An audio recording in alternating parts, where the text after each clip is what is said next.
موضوع کا پہلا حصہ ہے کہ آقا علیہ الصلوۃ والسلام کے وہ برتن جو حضور استعمال فرماتے رہے،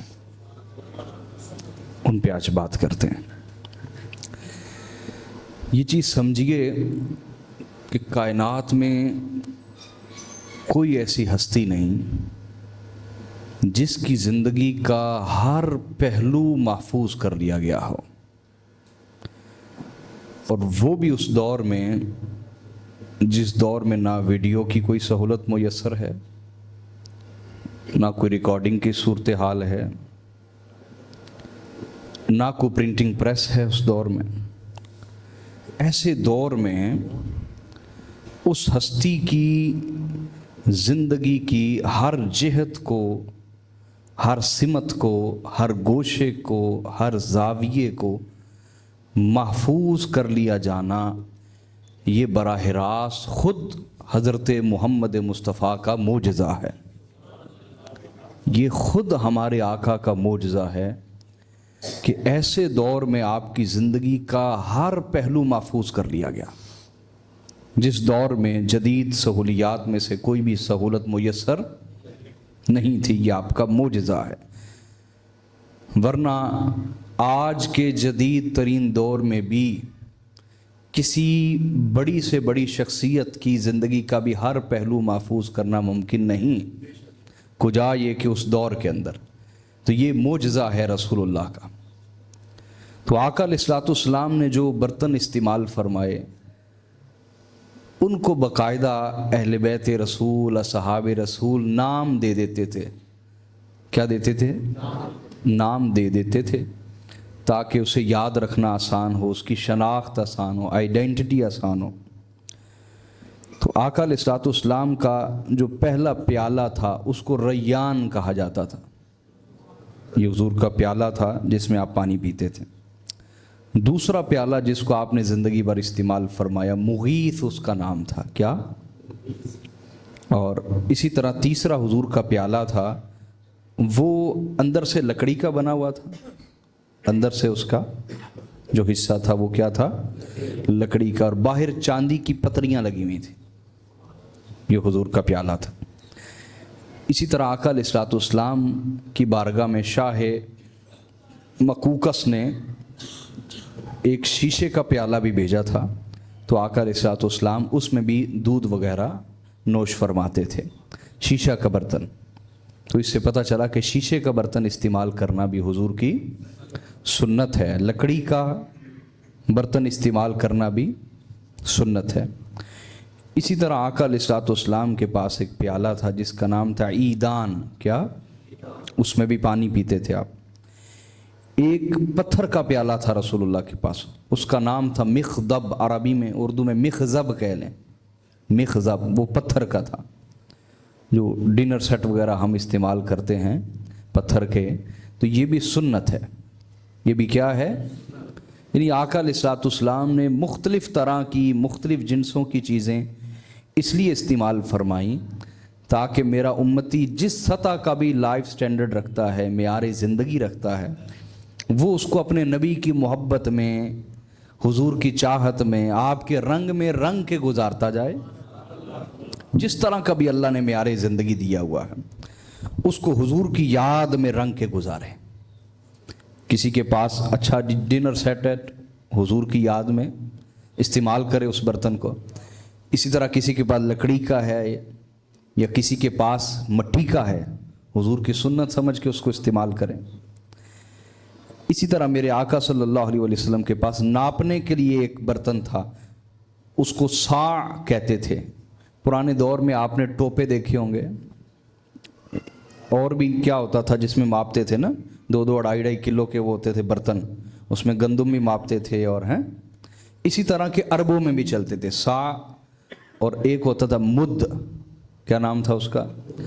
آقا علیہ الصلوۃ والسلام کا جو اصلی مد ہے نا، وہ ایک برتن ہے۔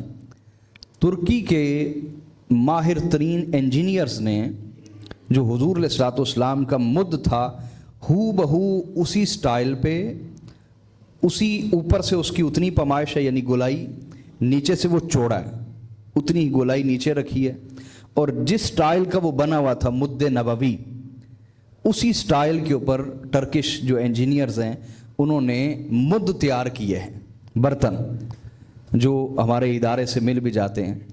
تو مد آقا علیہ الصلوۃ والسلام کا ایک برتن تھا، اس میں پانی بھی نوش فرماتے تھے، دودھ وغیرہ بھی استعمال فرما لیتے تھے، اور اس کے اندر کوئی چیز ڈال کے ماپ بھی لیتے تھے.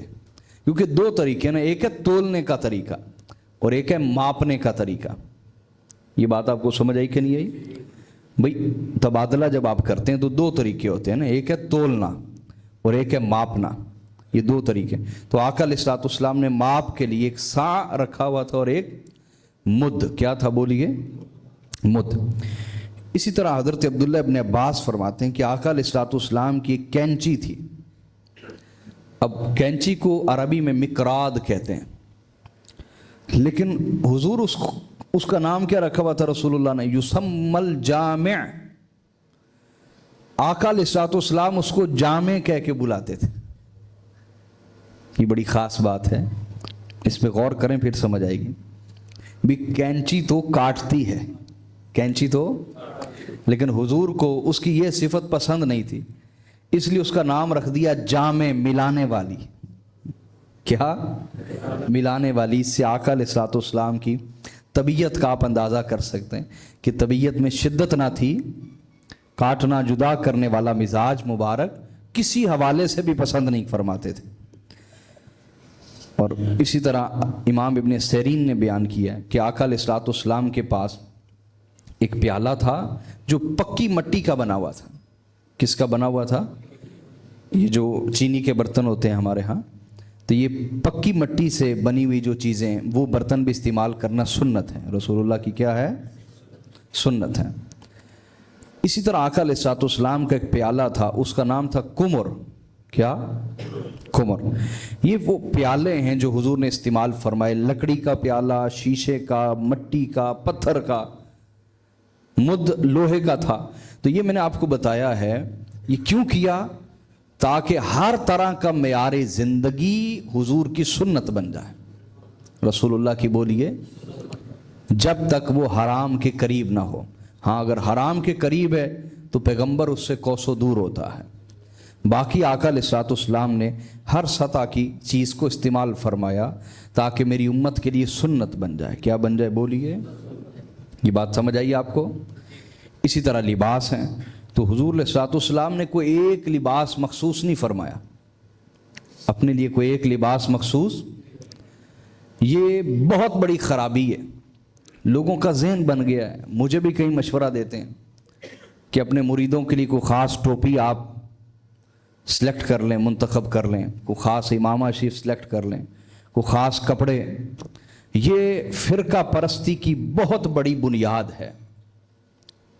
خاص ٹوپیاں، خاص پگڑیاں، خاص لباس، اس سے نقصان کیا ہوتا ہے؟ نقصان یہ ہوتا ہے کہ جو آپ کو اس روپ میں ملے گا، اگر آپ کو وہ روپ پسند ہے یا وہ یونیفارم آپ بھی پہنتے ہیں، وہ والا یونیفارم آپ بھی پہنتے ہیں، تو آپ جب کسی کو اس روپ میں، اس یونیفارم میں دیکھیں گے تو آپ سمجھیں گے یہ بڑا نیک آدمی ہے.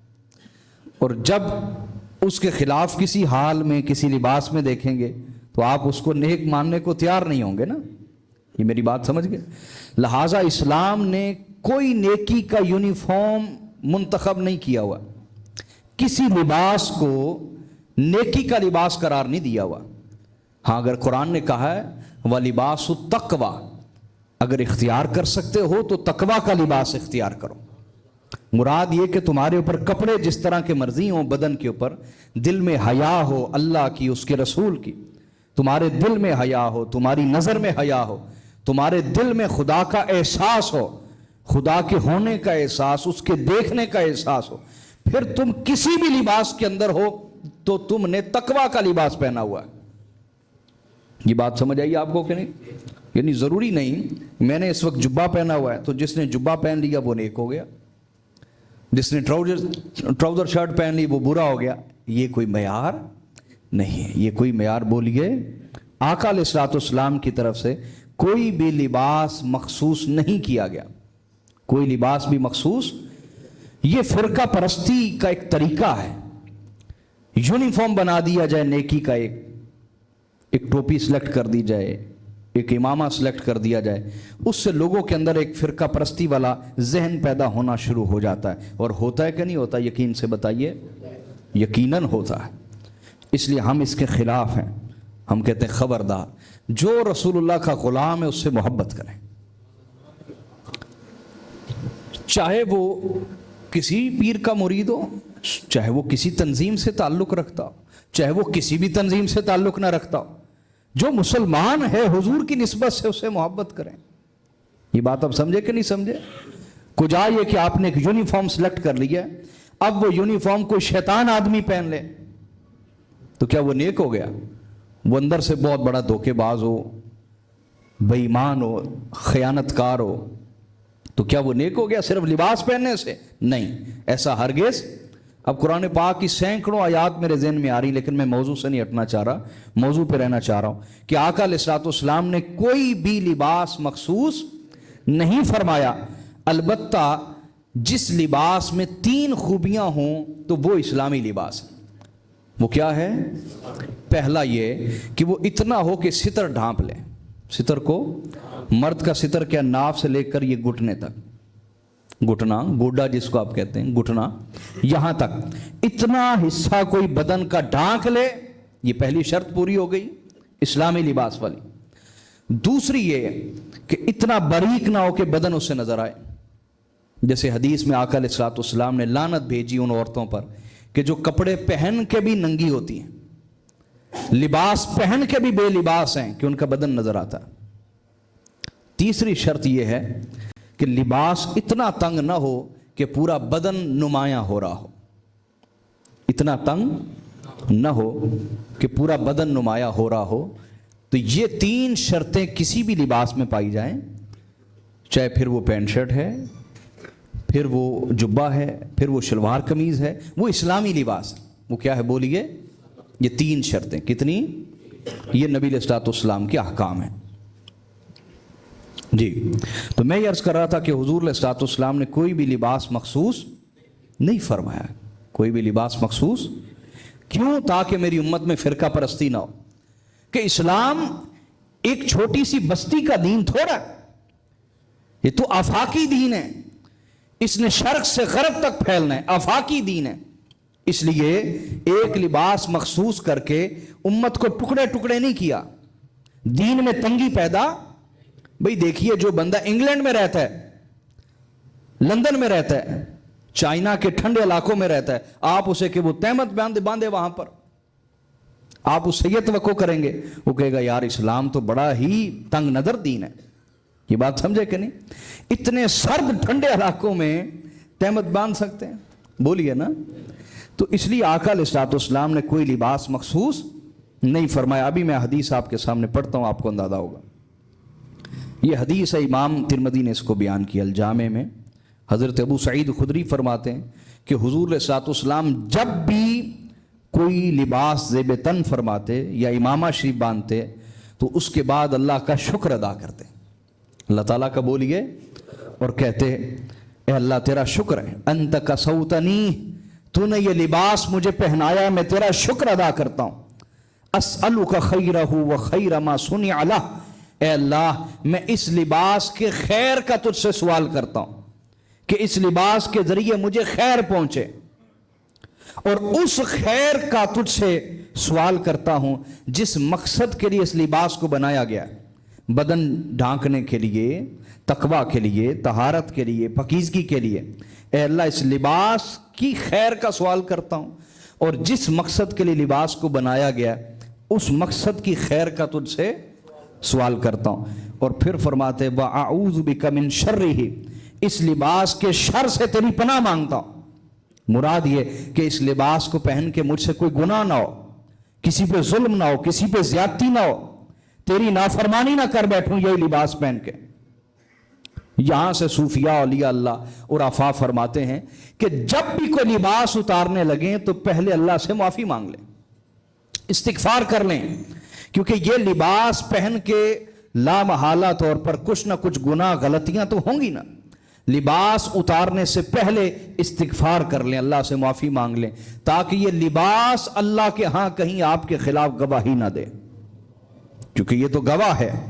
ناخن کاٹنے سے پہلے اللہ سے معافی مانگ لیں کہ جو ناخن آپ کاٹ کے پھینک دیں گے وہ تو آپ کے گناہوں پر گواہ تھے.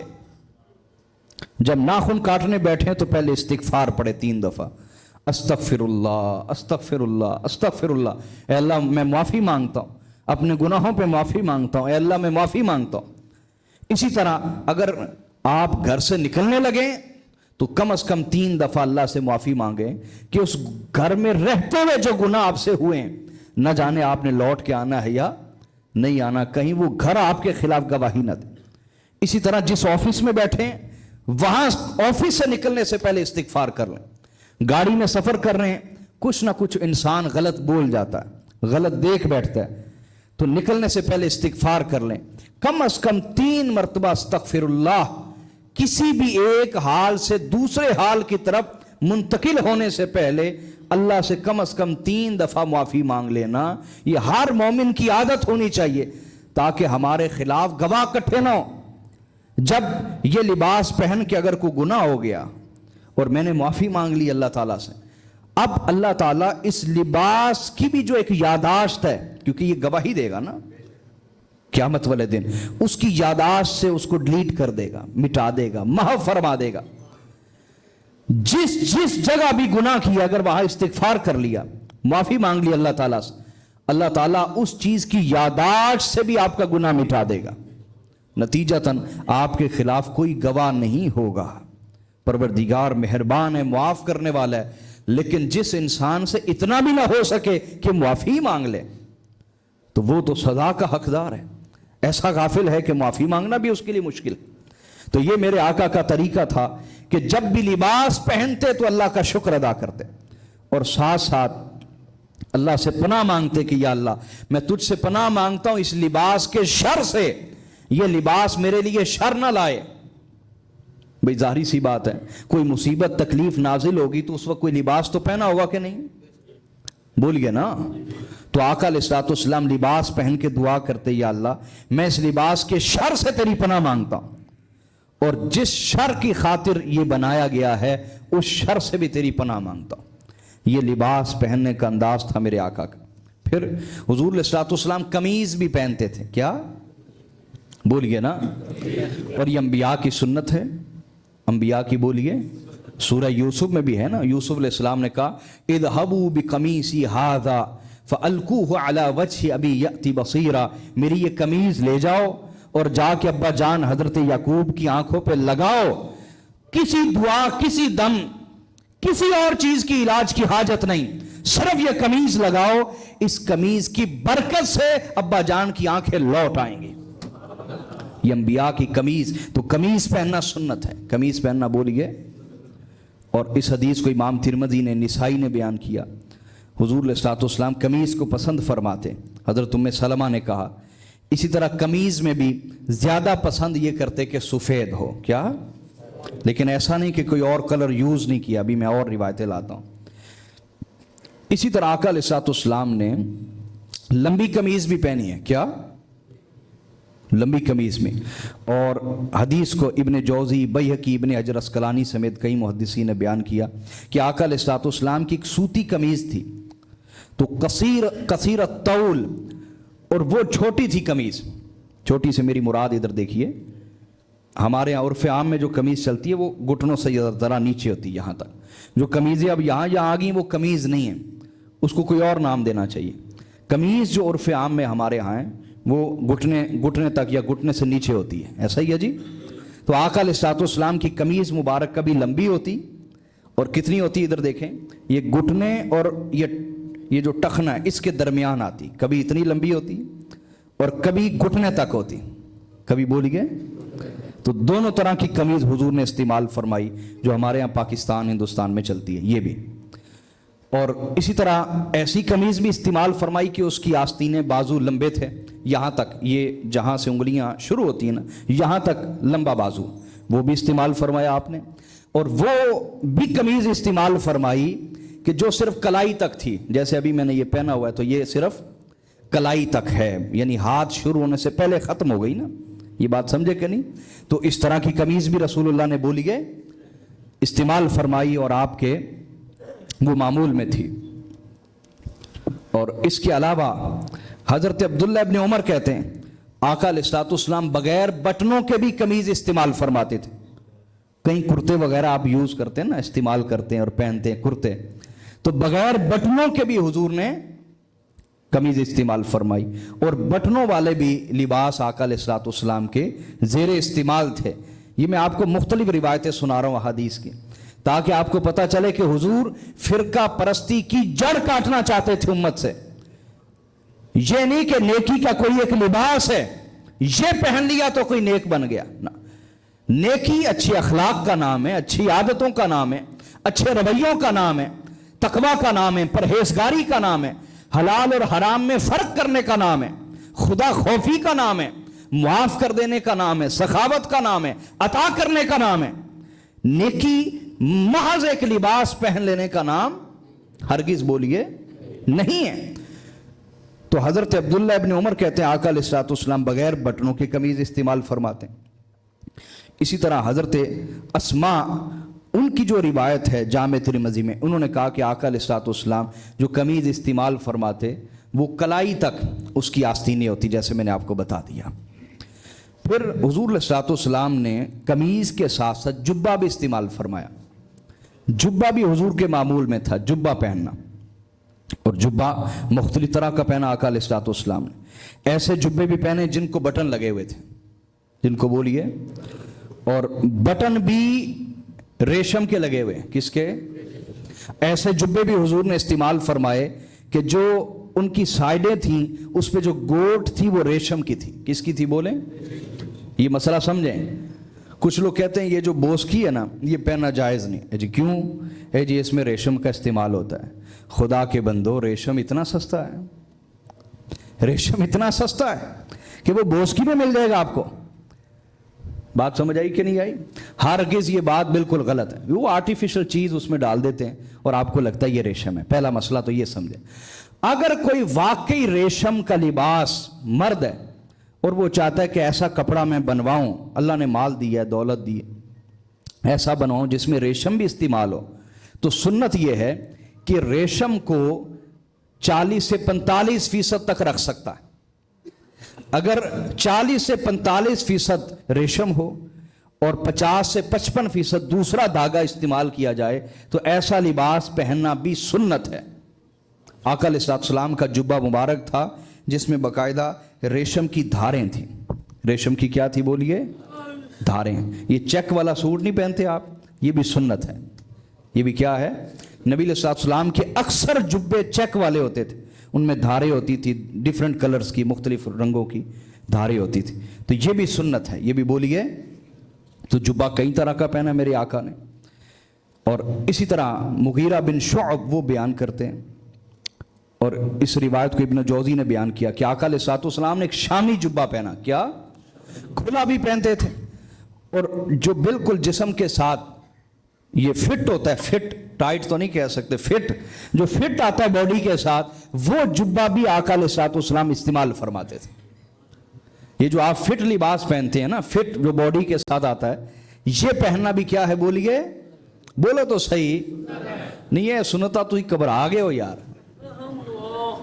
حد ہو گئی، ڈرے بیٹھے نے. میں آپ کو حوالے دے دے کے سنا رہا ہوں. او بھائی یہ بھی سنت ہے، یہ بھی کیا ہے؟ ٹائٹ لباس آقا علیہ الصلوۃ والسلام نے اتنا پہنا. سنیں حدیث کو.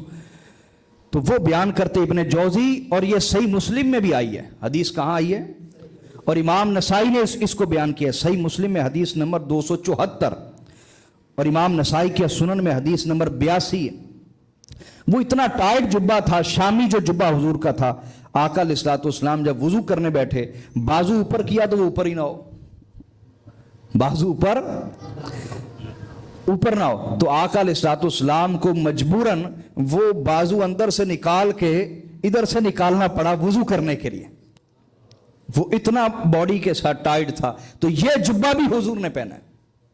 ایسا لباس بھی آقا علیہ الصلوۃ والسلام نے.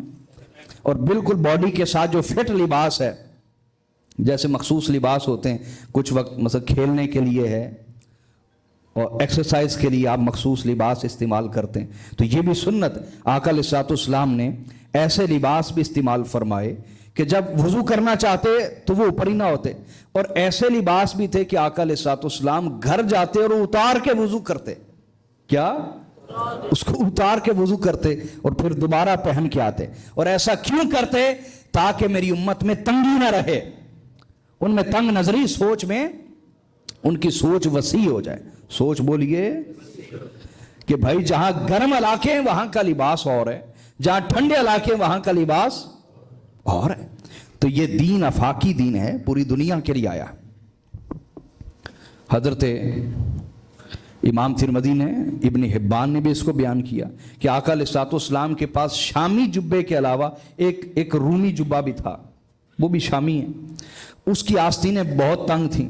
اسی طرح ایک اور روایت آقا علیہ الصلوۃ والسلام کے جبے کے بارے میں، تو مختلف طرح کا حضور نے لباس پہنا، پھر رنگ بھی مختلف. کیا حضرت طارق بن عبداللہ محاربی بیان کرتے ہیں، اور ابن حبان نے، حاکم سمیت کئی محدثین نے اس کو بیان کیا.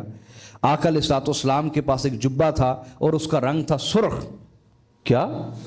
ریڈ کلر، سرخ، لیکن ریڈ ڈارک تھا، ڈارک ریڈ، عورتوں والا نہیں، ڈارک گہرا سرخ، جو سیاہی مائل ہوتا ہے نا، سیاہی مائل زیادہ جو ڈارک ہو جاتا ہے سرخ. تو یہ آقا علیہ الصلوۃ والسلام کے پاس یہ جبہ بھی تھا، استعمال فرماتے تھے. اسی طرح حضور علیہ الصلوۃ والسلام کے پاس ایک کالا جبہ تھا. کیا؟ سیاہ کالے رنگ کا جبہ. اس پہ میں دلائل دوں گا، ابھی تو ٹائم ختم ہو گیا، ویسے میں موضوع تیار کر کے لایا تھا. نبی علیہ الصلوۃ والسلام نے زندگی میں سب سے زیادہ جس لباس کو پہنا ہے وہ کالے رنگ کا لباس تھا. صحیح مسلم، یہ میں آپ کے سامنے روایتیں جب رکھوں گا تو آپ حیران ہو جائیں گے کہ آج تک ہمیں جھوٹ سنایا گیا. کیا سنایا گیا؟ یاد رکھو، لباس یہ کسی گروہ کی پہچان نہیں. حلال وہی ہے جو رسول اللہ نے حلال کر دیا، اور حرام وہی ہے جو رسول اللہ نے. سب سے زیادہ میرے آقا نے زندگی میں جو لباس، جو کلر پہنا ہے، جو رنگ پہنا ہے، وہ کالے رنگ کا استعمال فرمایا. کالا جبہ. سب سے زیادہ جو چادر استعمال فرمائی وہ کالے رنگ کی تھی. سب سے زیادہ حضور جس کمبل کو اپنے اوپر لیتے تھے وہ کالے رنگ کا تھا. زندگی میں 90% حضور نے جو امامہ شریف باندھا ہے، جو کتب حدیث میں آیا ہے، وہ صرف ایک رنگ ہے اور وہ کالے رنگ کا امامہ ہے. باقی سفید رنگ کا امامہ، سرخ رنگ کا امامہ، وہ سارے کتب سیرت میں آئے ہیں. جو روایتیں درجے میں بہت چھوٹے درجے کی ہیں، جو صحیح سند روایتیں ہیں، وہ صحیح مسلم اٹھائیں، جامع ترمذی پڑھیں، سنن ابی داؤد پڑھ لیں، حاکم کی مستدرک پڑھ لیں، سنن دارقطنی پڑھ لیں، کسی بھی پرائمری سورس کو اٹھائیں جو حدیث کے اصل مصدر ہے، جو اصل سرچشمہ ہے علم حدیث کا، اس کو اٹھائیں تو آقا علیہ الصلوۃ والسلام کا صرف ایک امامہ ملتا ہے، وہ کالے رنگ کا تھا. وہ کیا تھا بولیں؟ آج کوئی پہن لے تو اس کی شامت آ گئی. تو یہاں سے غور کریں کہ فرقہ پرستی کی وجہ سے فسادی علماء نے، شریر علماء نے سنتیں بھی بانٹ لی ہیں، سنتیں بھی بانٹ لی ہیں. ورنہ میں نے آپ کو کہا حدیث کی کل کتب اٹھا کے دیکھیں، آقا علیہ الصلوۃ والسلام کالا جبہ اتنا پسند کرتے تھے. میں نے تمام حدیثیں کھنگالی یہ موضوع پڑھتے ہوئے، آج تیار کرتے ہوئے میں حیران رہ گیا. آقا علیہ الصلوۃ والسلام سے کسی لباس کے بارے میں کوئی تعریفی کلمات میں ڈھونڈنا چاہ رہا تھا. کیا بولیے نا؟ کیا تعریفی کلمات ڈھونڈنا چاہ رہا تھا، لیکن میں حیران رہ گیا کہ حضور علیہ الصلوۃ والسلام نے تعریفی کلمات صرف اپنے کالے رنگ کے جبے کے بارے میں ارشاد فرمائے، اور حضور اس کو پکڑتے تھے اور بار بار فرماتے تھے یہ کتنا خوبصورت ہے، کتنا خوبصورت ہے، بار بار یہ فرماتے تھے. آج اگر کوئی پہن لے اس کی شامت آ گئی. وجہ کیا ہے کہ ہمارے شریر علماء، فسادی علماء، طبیعت میں فساد ہے، فرقہ پرستی، بس سنتیں بانٹ لی، حضور کے طریقے بانٹ لیے، دین بانٹ لیا، قرآن بانٹ لیا. مخصوص آیتیں اس فرقے نے ساری عمر یہی پڑھنی ہے، مخصوص آیتیں اس فرقے نے ساری عمر یہی پڑھنی، مخصوص سنتیں اس فرقے نے ساری عمر یہ بیان کرنی، اس فرقے نے ساری عمر یہ بیان کرنی. اللہ تعالیٰ فرقہ پرستی سے پناہ عطا فرمائے. تو یاد رکھو، کالا لباس پہنا یہ کسی گروہ کی علامت، یہ محمد الرسول اللہ کی سنت ہے. اب جو اس کے اوپر اعتراض کرے تو وہ غور کرے میں کہاں کھڑا ہوا. ابھی تو ٹائم کافی اوپر ہو گیا. انشاءاللہ اگلے جمعے کے اوپر جب میں آپ کو یہ ساری حدیث سناؤں گا ایک ایک حدیث نمبر بیان کر کے تو آپ کو انشاءاللہ علم میں اضافہ ہوگا. والسلام علیکم ورحمۃ اللہ.